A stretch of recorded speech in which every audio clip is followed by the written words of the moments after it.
Hello mga kanit, ito nga pala yung continuation ng D4 natin sa Isla Catanduanes. So, pagkatapos namin gumawa ng gate na grahe, so pupunta kami ng Kubo dun sa bahay ng kapatid ko kasi may kunting niluto daw siya para pang alam na.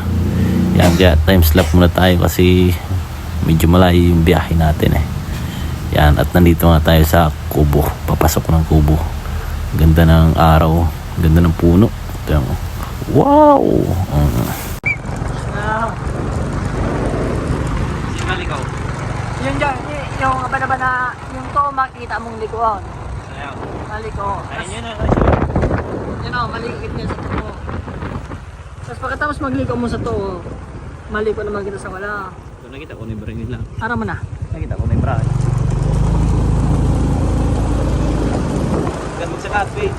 Hmm? Gan magsakat. Magsakat na. Yan man dyan garayan. Ano ka man sa likod sa araw? Mabidyo mo kita. Tarong na to. Gan sa barangay na. Ha? Gan sa barangay. Aw! Dyan. Si Carla ba ka? Carla.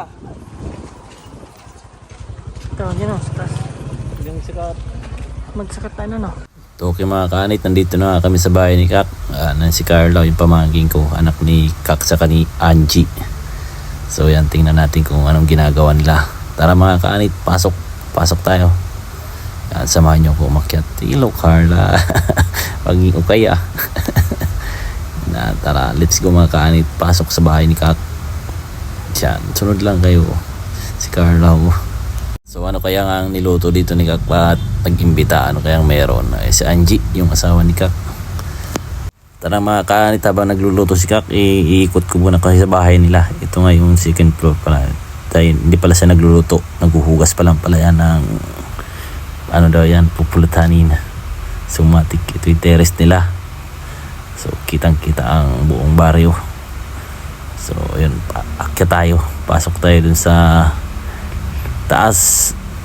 Akyat tayo, tingnan natin yung ginawang kubo ni Kak. May ginawa daw ditong bahay kubo eh, kaya puntahan natin para makita ninyo. At ito ang sala dito sa third floor. May dalawang kwarto. Ito ang kwarto nila. Ay hindi, yung kwarto pala nasa sa baba.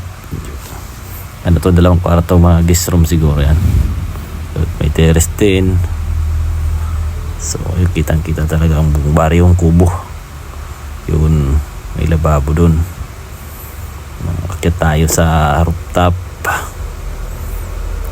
Ano muna tayo, terrace pa pala dito oh. Ayan, rooftop na tayo. Dati akala ko ba't walang harang, akala ko noon di pa tapos. Ganyan na pala yung design yan. Sikat pala nag-design itong bahay niya, si architect Carl Jonasin. Joke lang, hindi architect yun, dinesign niya lang yan. At ayan ang ginawa niyang bahay kubo na si Julio. Ang pala si Julio, kapatid ni Papa. So dinaanan ko kanina yan dun sa kanila sa bahay sa Pandan, sa proper. At magluluto na nga ako dito ng tupo para maipulutan kami kasi may konting tagay-tagay na kami mga kaanit. Pagpasensyahan nyo na yung tiyan at malaki, nawala yung abs natin eh. So sunod-sunod tayo dyan ng ano, alam na. Kaya lumaki yung tiyan natin. Yan, at aakit na kayo mga kaanit, luto na yan para makapagsimula na.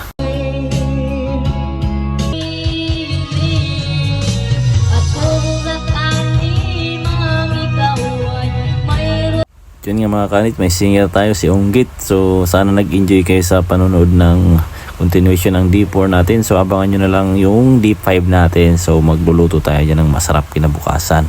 So good night mga kanit. So pagkatapos ng inuman yan, natulog na rin kami. Sige, bye bye mga kanit. Good night.